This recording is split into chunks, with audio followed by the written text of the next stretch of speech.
C'est parti. Madame, Messieurs, bonjour, bonsoir en fonction de l'heure à laquelle vous nous recevez, d'où que vous soyez à travers le monde. Nous sommes très heureux d'être avec vous dans le cadre de ce numéro spécial, un numéro qui vient comme ça à mi-parcours faire le bilan de notre conférence Explosion 2021. Je suis l'apôtre Alphonse Ndimba, responsable de l'église du centre d'adoration Hermon, et c'est ici que nous tenons cette conférence animée par des éminents serviteurs de Dieu. En l'occurrence, à ma droite, nous avons l'apôtre Epaphras Langurula de la RDC à Kinshasa, un homme de bien. Bonjour apôtre. Bonjour mon frère. En tout cas, nous sommes heureux d'être avec vous. J'espère que vous également, vous passez des bons moments. Oui, on a passé des bons moments, on est en train de passer des bons moments. Nous aussi, nous sommes très heureux de participer à cette grande conférence qui nous parle, qui ira plus loin. Amen. Donc, ça nous bénit nous-mêmes d'abord avant de bénir les autres. Donc, nous sommes flattés de ça. Gloire à Dieu. À ma gauche, nous avons le prophète Ed. Bonsoir prophète. Comment vous vous sentez au Gabon? Moi, j'ai sous la conduite de votre onction, je me sens vraiment à l'aise et aussi je suis vraiment béni du thème que le Seigneur nous a mis au cœur pour que nous puissions exploiter. Ce n'est pas seulement pour le Gabonais, mais uniquement aussi pour moi parce que c'est une façon d'aller m'interpeller. Et me rappeler que je suis appelé à aller plus loin. Et comme c'est pour le monde entier, il faudra parler plus fort pour que le monde entier nous entende. Je disais que c'est vraiment un thème qui a été bien choisi pour bénir le peuple de Dieu, parce que c'est, en d'autres façons, c'est une façon de nous interpeller, parce qu'il y a beaucoup de fidèles qui sont distraits, qui sont vraiment tourmentés par des problèmes, ils se disent qu'ils sont vraiment limités, mais avec le thème que Dieu vous a mis au cœur, nous a vraiment boosté de se dire qu'on ne doit pas se limiter, mais nous sommes appelés à aller plus loin. Merci, merci.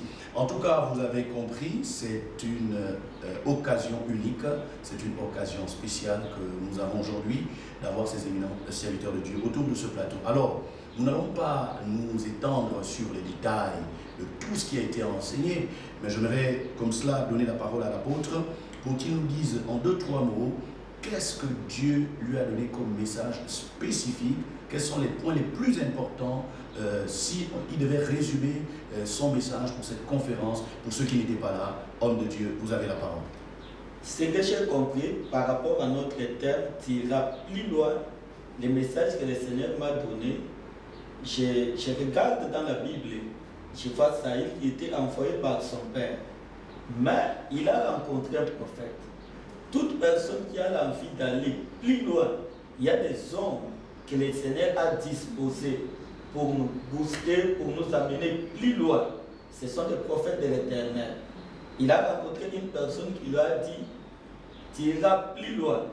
Mais pour aller plus loin, c'est que j'ai compris, on doit aller plus loin avec la bénédiction de l'Éternel. Parce que dès le départ, c'est ça même la pensée de Dieu. Il avait béni Adam dans le jardin d'Éden. Pourquoi? Il voulait que Adam aille plus loin. Si je regarde Jacob et ses enfants, il les a bénis. Par rapport à la bénédiction du Père, ça les a boostés d'aller plus loin. La personne qui a besoin d'aller plus loin, j'espère, il doit d'abord être béni par l'Éternel. Parce que d'autres personnes pensent que la bénédiction c'est seulement des biens matériels. Non, nous devons équilibrer les démons. Les démons doivent être équilibrés. La bénédiction spirituelle, la Bible nous dit clairement, c'est la bénédiction de l'Éternel qui enrichit. Pour aller plus loin, la vie a beaucoup d'obstacles, beaucoup de combats, il y en a beaucoup de réalités. Mais une personne qui est bénie de l'Éternel, je crois qu'il ira plus loin. Vous avez donc compris que la bénédiction est la base pour pouvoir aller plus loin. Vous ne pouvez pas espérer être élevé dans les affaires, dans le ministère, dans le commerce, dans la politique, si vous n'avez pas la bénédiction. La bénédiction est donc une énergie, une ressource nécessaire une clé avant d'imaginer aller plus loin. C'est donc l'une des clés que l'homme de Dieu a données. Et la deuxième, comme il a dit, c'est rencontrer un prophète, rencontrer l'homme de Dieu, rencontrer celui qui peut vous donner des orientations. Il y a autre chose que vous avez partagé comme de Dieu. Continue.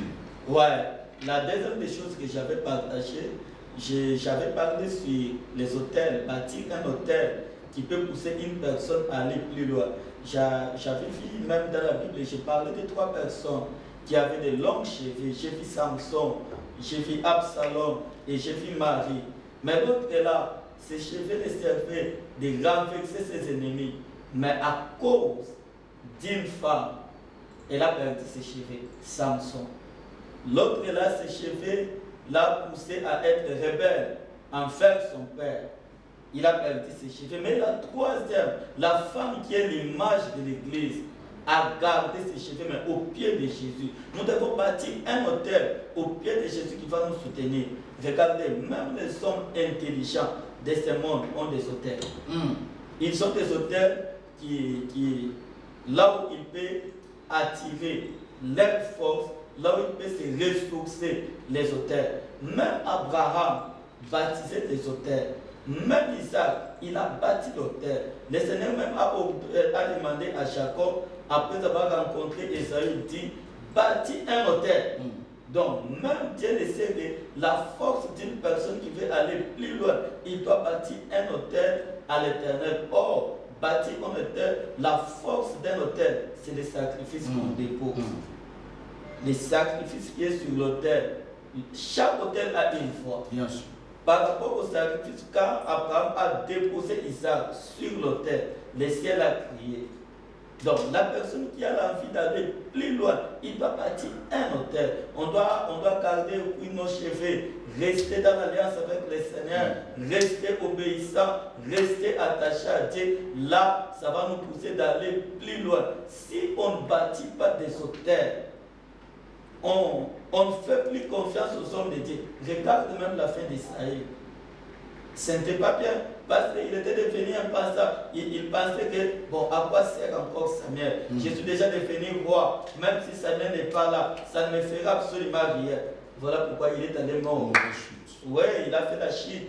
Il est allé mort même dans la guerre. Donc moi, j'espère que les enfants de Dieu et nous autres, nous devons comprendre que la pensée de Dieu, les souhaits de Dieu, la prophétie même que le Seigneur vous a donnée, ça nous dit d'aller plus loin. C'est ça. Donc moi, je suis même révolté par rapport à ça. On doit aller plus loin avec le Seigneur. Merci, homme de Dieu. Je me tourne comme ça du côté du prophète.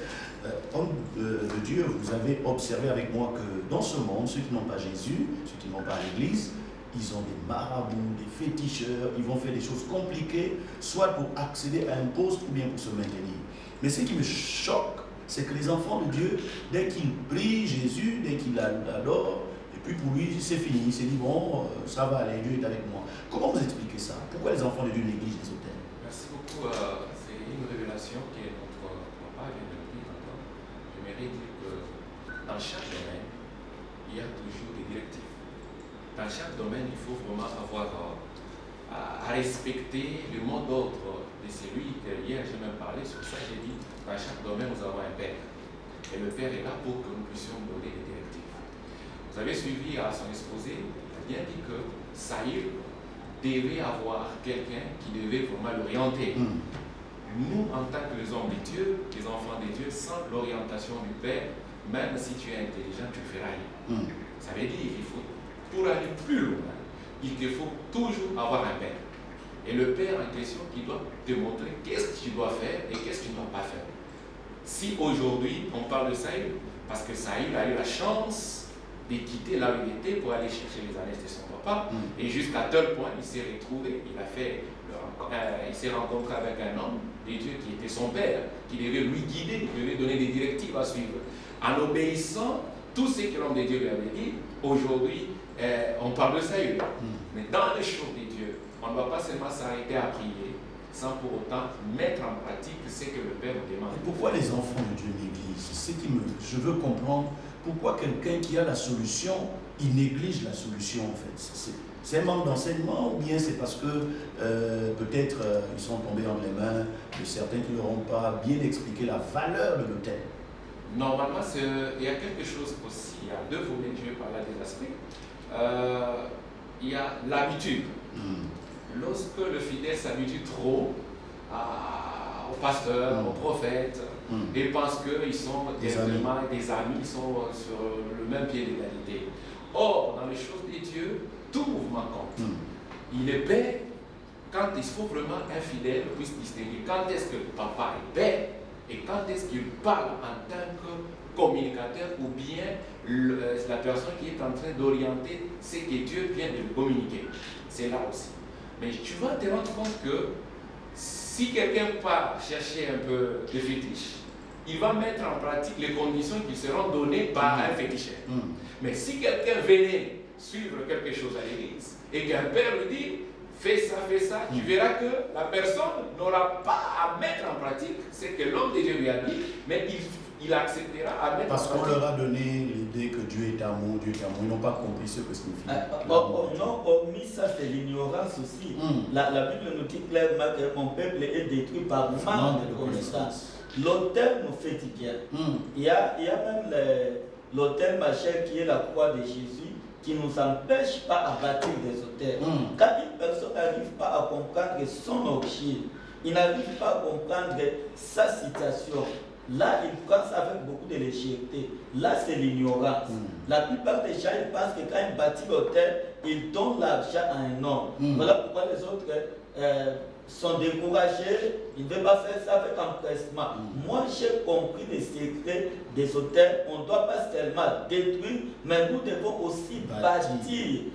Quand on bâtit un hôtel, ça va nous booster d'aller plus loin avec le Seigneur. Regardez, c'est le Seigneur qui cherche Gédéon. Il lui dit, je vais délivrer Israël entre les mains des mendiants. Mais le Seigneur lui exige de bâtir un hôtel. Il dit, détruis l'hôtel de ton père, bâtis un autre. Et le Seigneur exige parce qu'il savait qu'il voulait aller plus loin avec Gédéon. La personne qui a besoin d'aller plus loin, il y a des principes, des choses qu'on doit faire.